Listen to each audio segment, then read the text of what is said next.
Hello மக்களே, நான் உங்கள் நண்பன் மெக்கன் டீமாய். இந்த வீடியோவில் என்ன பார்க்க போகிறோம் அப்படின்னா, ராஜாக்களின் ராஜாவான ராஜ்தூத் பைக். அதாவது உங்கள் இப்போ இருக்க ஜென்ரேஷனுக்கு தெரியாது, உங்கள் அப்பா அம்மா அந்த தாத்தா பாட்டி அந்த ஜென்ரேஷன் கேட்டிங்கன்னா ராஜான்னு சொல்லுவாங்க. ஓகேங்களா?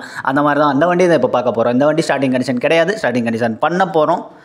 இது வரைக்கும் நம்ம சேனலை சப்ஸ்கிரைப் பண்ணாமல் தான் மறக்காமல் சப்ஸ்கிரைப் பண்ணிட்டு பாருங்கள். அப்படியே பெல் ஐக்கனை தட்டி விட்டுங்க. இப்போ வீடியோக்குள்ளே போகலாம். ஃபர்ஸ்ட் ஆஃப் ஆல் இந்த வண்டி எப்போ வந்துச்சு அப்படின்னு பார்த்தீங்கன்னா, இந்த செகண்ட் வேர்ல்டு வார் இருக்குது பார்த்தீங்களா, இரண்டாம் உலக போர் 1939 to 1945 அந்த பீரியடில் நமக்கு ஜெர்மன் மேடு, ஓகேங்களா, ஜெர்மன் மேடு DKW அந்த பேட்டர்ன் வந்து ஸ்டார்டிங்கில் ஃபஸ்ட்டு வந்துச்சு. அதுக்கப்புறம் ஜெர்மன் ப்ளஸ் ரஷ்யா ரெண்டு பேர் சேர்ந்து இந்த வந்து இங்கிலாந்து போலண்ட் மேனுஃபேக்சரிங், ஓகேங்களா, போலண்ட் மேனுஃபேக்சரிங்கான M11 தான் இது. ஓகேங்களா, அதாவது பார்த்தீங்கன்னா SHLன்னு சொல்லுவாங்க. ஸ்டார்டிங்கில் இதை வந்து SHLன்னு சொல்லுவாங்க. அதோட பேட்டர்ன் காப்பி தான், அந்த புல்லட்டோட காப்பி தான் இந்த நம்ம ராஜ்தூத்துன்னு சொல்லுவோம். இது ஆல்ரெடி பார்த்தீங்கன்னா 175 cc வந்திருக்கு. எப்போன்னா 1962 மேனுஃபேக்சரிங் ஸ்டார்ட் பண்ண ஆரம்பித்தாங்க. நம்ம ஷோரூமுக்கு 1964 சேல் ஆக வருது. எவ்வளோ ரேட்டுன்னு பார்த்துட்டிங்கன்னா அந்த காலத்துலேயே 3800 ரூபா இருந்திருக்கு. ஓகேங்களா, அப்போது இது 2005 வரைக்குமே மேனுஃபேக்சர் பண்ணியிருக்காங்க. 2005க்கு அப்புறம் பொல்யூஷன் இந்த மாதிரி ரீசன்னால் இந்த வண்டி ஸ்டாப் பண்ணிட்டாங்க. இது வந்த காலத்தில் இது கூட வந்த கம்பெனி பைக்ஸ் பார்த்திங்கன்னா ஜாவா, புல்லட்டு, இது 175 cc பார்த்துட்டிங்கன்னா ராஜ்தூத் 175 cc. இது கூட வந்த ஜாவா வந்து 250 cc 250 cc. இதுக்கப்புறம் புல்லட்டு 350 cc.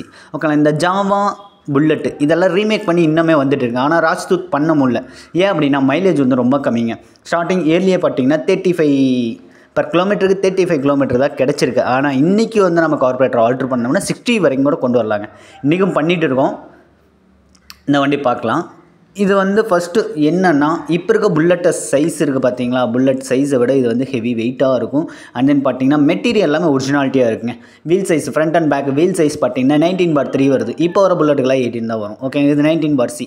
அந்த காலத்திலே வந்து எல் ஷேப் சஸ்பென்ஷன் ஃப்ரண்ட்டில் வந்து பார்த்தீங்கன்னா எல் ஷேப் சஸ்பென்ஷன் அந்த காலத்திலே கொடுத்துருக்காங்க. பாயிண்ட் டைப் இருக்குது, எலக்ட்ரானிக் டைப் இருக்குது. எலக்ட்ரானிக் டைப் எப்போ அப்கிரேட் பண்ணாங்க அப்படின்னா 1993க்கு அப்புறம் தான் எலக்ட்ரானிக் டைப்பே கொண்டு வந்தாங்க. அது வரைக்குமே பாயிண்ட் டைப் தான். இந்த வண்டி கூட பாயிண்ட் டைப் தாங்க. நீங்கள் பார்த்துட்டு இருக்க வண்டி கூட பாயிண்ட் டைப் தான். பிரிக்கும்போது நான் கண்டிப்பாக உங்களுக்கு காட்டுவேன். ஃபியூச்சர் வீடியோஸில் பார்க்கலாம்.